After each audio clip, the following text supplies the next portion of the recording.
Welcome to Chalk Talk, Danville Public Schools weekly news magazine. I'm Diane Locker, your host. We've got a great show for you this week because I'm here talking with Randall Stokes, who's the new principal of George Washington High School.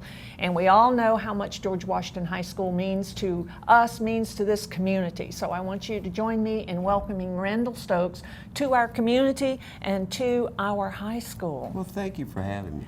Now, let me just ask you something. Sure. Why would you want to be the principal of George Washington High School? I've always wanted to be a principal throughout my life.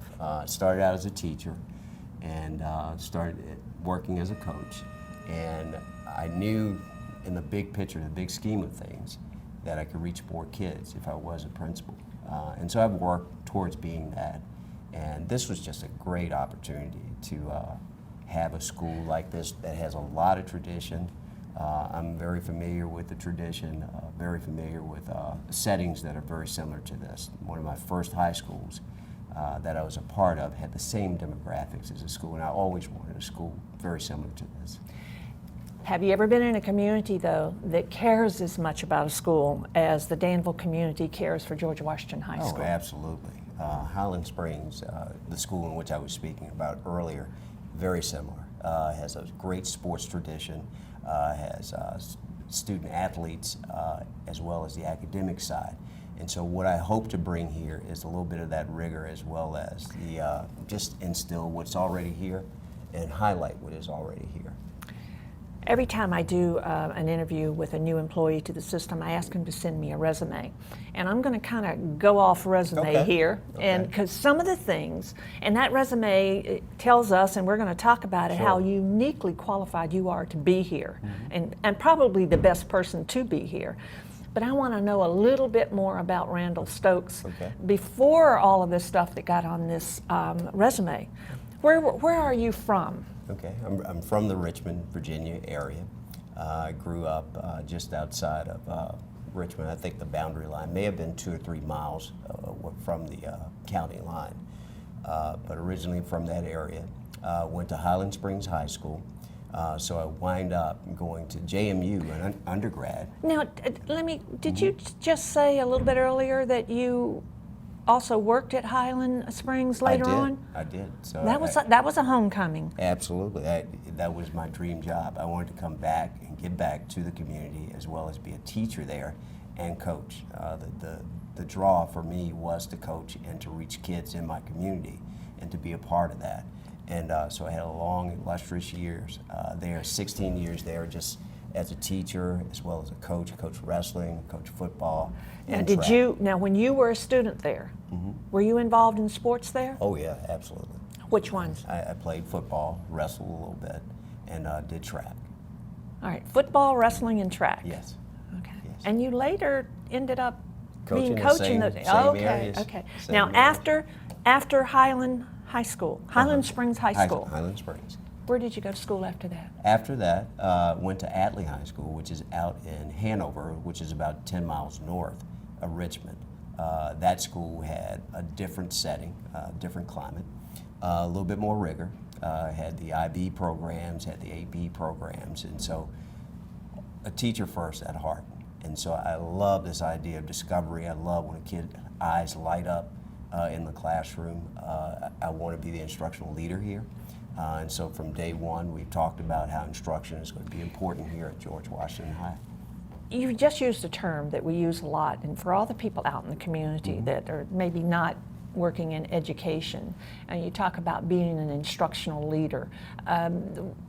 Basically, what does that mean? What does that mean to someone out in the community? Instructional leader to me means that I'm the one who is really trying to help build a climate here of instruction, of academic rigor, trying to come up with varied instruction, different teaching strategies in the classroom, flipping that classroom to where kids want to be in that classroom, don't want to miss a class. And so I think it's important for teachers to continue to build their toolbox, and that toolbox means varied instruction, different ways of reaching kids, different delivery in terms of how kids learn is important to me. We have a great staff here, a veteran staff.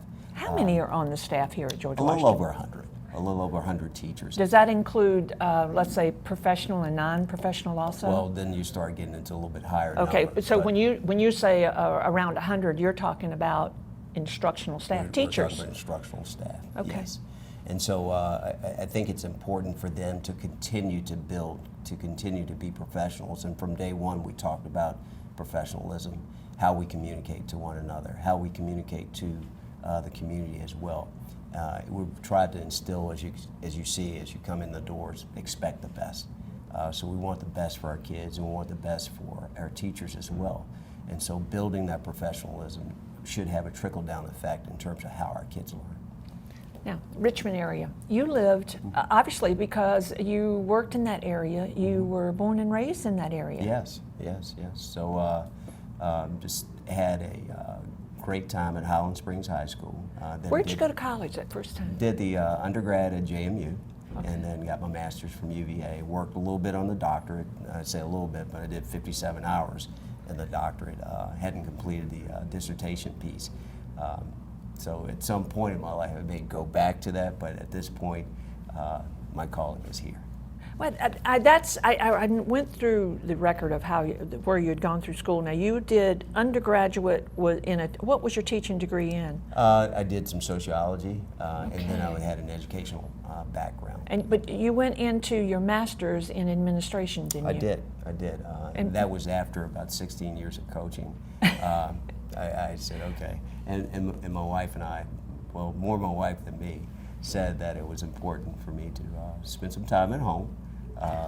And you've given back a lot to the community. Now it's time to raise your 3 kids as well. So we made that joint decision, and it was important for me to move professionally as well, but I still could reach more kids, and that's the key. Let me ask you something about coaching. Everybody knows the coach.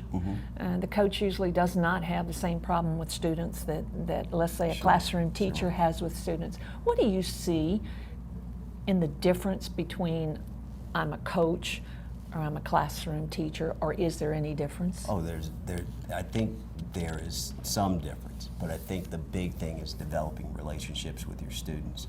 Do you think it's easier for a coach to develop a relationship than it is for a classroom teacher, maybe a history teacher? I think it's very similar. They're in the same ballpark.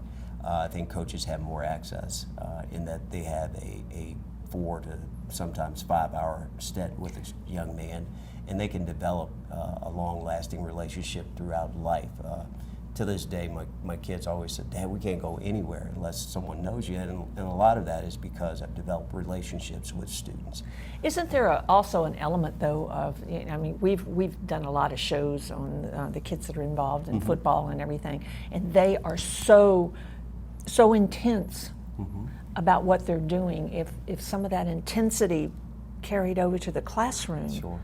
do you think there's a difference there in the student? That same student Sure. that's in history and that same student that goes to the football coach, do you think there's a difference? I think the teacher makes the classroom, Yeah. and so does the coach makes the team.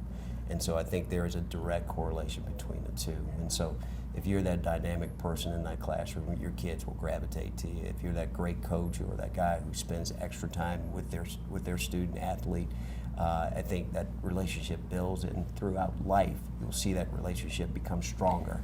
And so one of my hopes here is that we develop relationships that are long-lasting relationships. I talked to several security guards off record.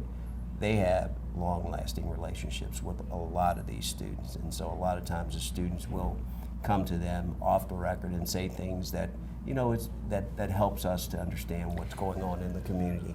And But I think that also gives that confidence to that student that maybe if there's no one else to talk to, I can go to my teacher, I can go to my principal, I can go to the guy that's doing the security here, Sure. or the lady Sure. that's doing security. Sure. It's building, but you don't get that without building those relationships. Absolutely, you have to have those relationships. And I think one of my favorite sayings is, if a kid doesn't like you, a kid won't learn.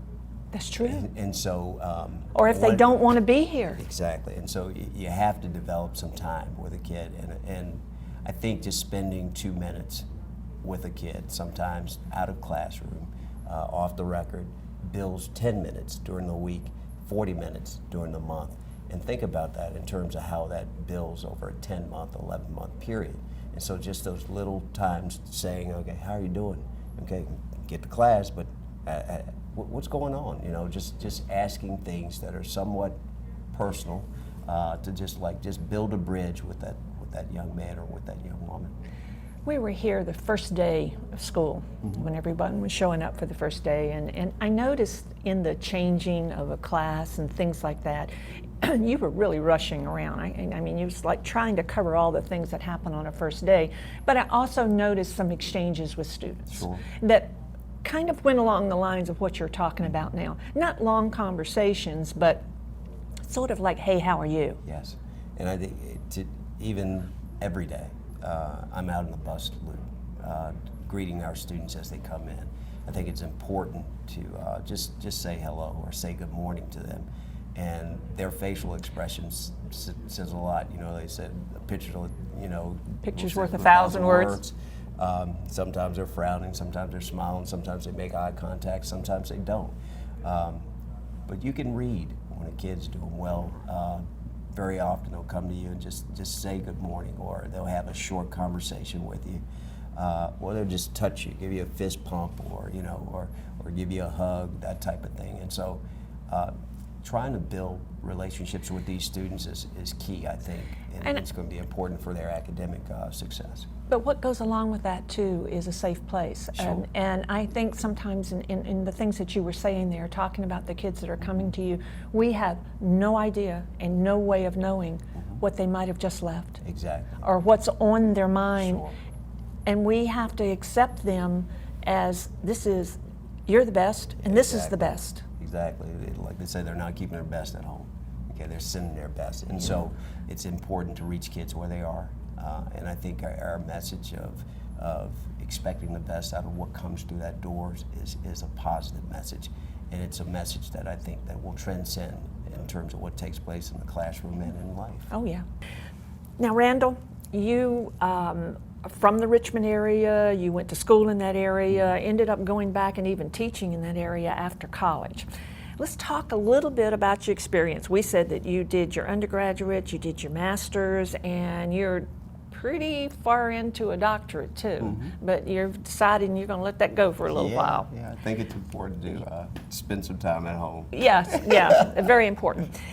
You've been an assistant principal, you've been a teacher, and there was one school, and I have to look at this. It said here when you were at Henrico County Schools, you were a teacher, a coach, administrative aide at Highland Springs High School. It almost sounds like you did a little bit of everything there. Yeah. Tell me a little bit about what that means when you're an administrative aide. Is that like an assistant principal? It was like an intern. And so I did that for a 2-year period prior to becoming an administrator. So what it did was it gave you some experience in terms of what would actually take place in the actual position as an AP. And so it was valuable experience. At that particular time, I had some discipline duties. I did supervision at night. I did a lot of things that the APs would do other than the observation piece or the evaluation piece. Now, when this said that you were a teacher, was that the same school where you were a coach? Absolutely. So you were a coach and you also taught a class? I did. I taught 5 classes. And what did you teach? I taught Western Civ, or World History, as it's commonly called today. World History 1, World History 2, and I taught the U.S. history, I taught government, but believe it or not, I love 9th grade classes. And so, why? Because they're new, and I think that as they come in, they're a little intimidated by high school, and I felt I could reach a lot of those kids and just make them feel comfortable, because, you know, it's the first time here. You know, you want a good or a positive experience. You sound like me when people said, why would you want to go to college and then teach kindergarten? They kind of discount how important kindergarten is. But the one thing about kindergarten is they absolutely love you. Absolutely. And this is the one place they want to be, because all their brothers and sisters went to school, and that's what the grown-up kids do. So you're saying basically the same thing about a 9th grader. leaving kind of a cozy situation and coming into the big high school. Yeah, very impressionable, and I think it's important to reach them very early so that they understand that this place, you know, you can make it home. And so I wanted to be a part of that and wanted to build relationships with them very early. And so I had a lot of success at that. In fact, I was Teacher of the Year doing it because I enjoyed it so much, and tried to make sure my classroom wasn't just your typical classroom. Did a lot of collaboration, did a lot of work in pairs. And so at that time, that was revolutionary. When you say collaboration, I think everyone would understand, but you said did work in pairs. Do you mean pair teaching, teachers working? Pairs mean I would put students together, and then they would have to resolve whatever the issue was or come up with the answers. They did a lot of presentations. There was a computer initiative during that time as well in Henrico County. They were one of the first counties to launch a computer initiative with Apple computers. And so we did a lot of presentations, and kids got to explore the technology piece. One of the things that I wish to do here as well, incorporate the phones in a manner that can be used technology-wise and to Now, did you say phone? Yes, yeah. You did say incorporate the phones. All right, Exactly. tell me, elaborate on that, because we're kind of like no phones. And you're talking about a cell phone. Sure. Tell me how you A would. cell phone today, as you well know, is not just a cell phone. It's the a computer of the miniature future. Computer. And so I think a lot of evidence-based research can be used by incorporating that phone. I think our teachers have to be trained in terms of how they're being used in the classroom. But I think that that's a positive. Why not use what kids already know? This generation has never been without Google. They've never been without a phone. Okay, it's time to get on board in terms of looking at how we can incorporate a little bit more in the classroom. Do some flipped instruction, meaning that they do some evidence-based research before they get to the classroom. So now you can have those vibrant conversations as they walk through the door. When you talk about that phone, and I'm showing my age here, but I can remember back when in the math classes and things we decided we were going to use calculators. Sure. Do you remember that? Absolutely. And that was like bringing in that piece of equipment that the student related to and was anxious to work on. So what you're saying, like this phone is like the calculator of my generation. Absolutely. And it's that interest. Sure. I think it can be used properly. We have to give kids responsibility. And so they have to demonstrate to us they can't handle the responsibility before we take it away. And so it's important, I think, to let's look at exploring how can we enhance instruction, how can we improve what we do, how can we and reach make kids. it relevant. Absolutely. And I think when you say, if you look at the evolution of computers in the classroom, you said you started out with the apples, and I remember the apples that we all started out with. We had the old, they look like toilet tops Yes, because yes. they had the big handle and everything. Yeah. So. But that evolves down to where we're using iPads in the classroom. It has. It's so we keep on. So the natural evolution would be the phone. Sure. And I mean, you have phablets nowadays, so phone, tablet. Oh, yes. They're just big enough to where kids can use that information to enhance what they're doing in the classroom. A lot of kids nowadays will write papers on their phone. They look like they wrote papers on their phone as well. But again, they're doing the work. And so that can be incorporated into Word software.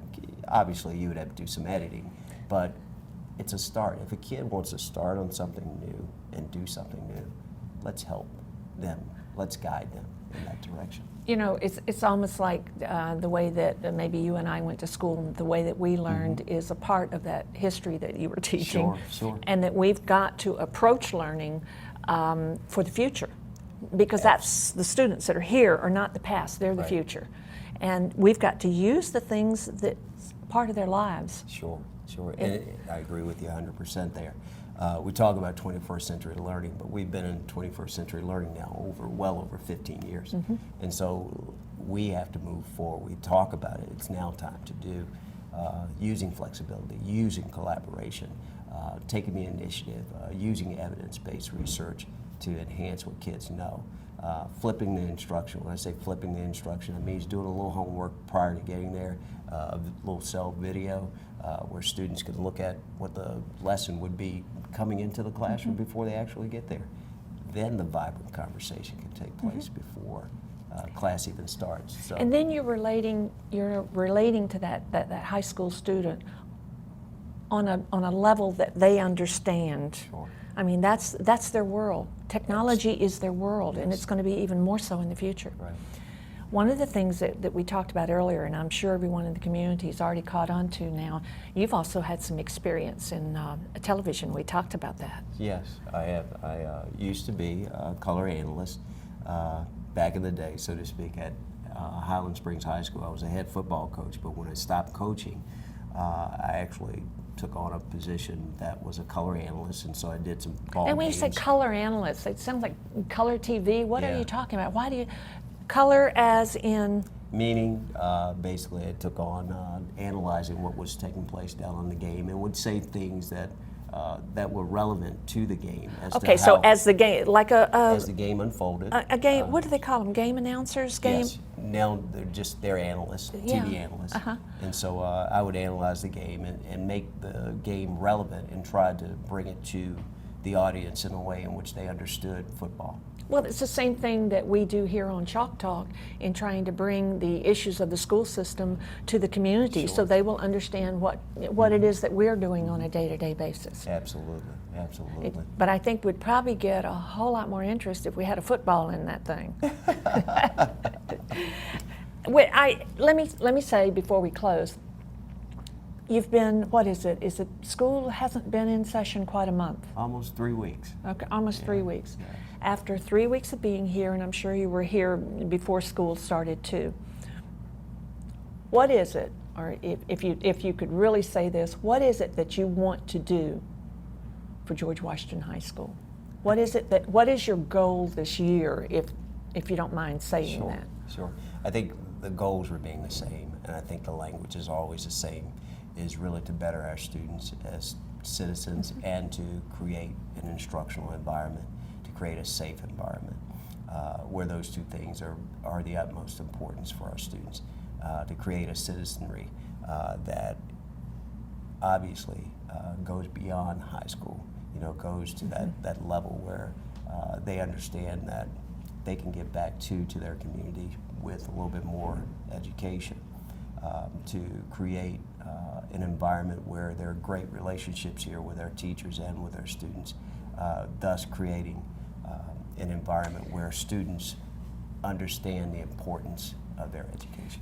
Have you made any decisions, or have you thought about ways that you can reach out to the community, or that the community can reach out to George Washington High School? We've talked a lot about that. I think that there are a lot of community service projects that we can get involved in. There are a lot of church-based projects, obviously, that would be a part of the school as well. Our kids need to see that giving back to the community is so rewarding. And I think it's going to be important for me to help with that or foster some of that. And I've reached out to some of our students already. We're building some small teams to look at or explore, areas of need in the community. I think that is so important, because in the past we've interviewed students, and when they get involved in these projects, they enjoy that feedback they get. Sure.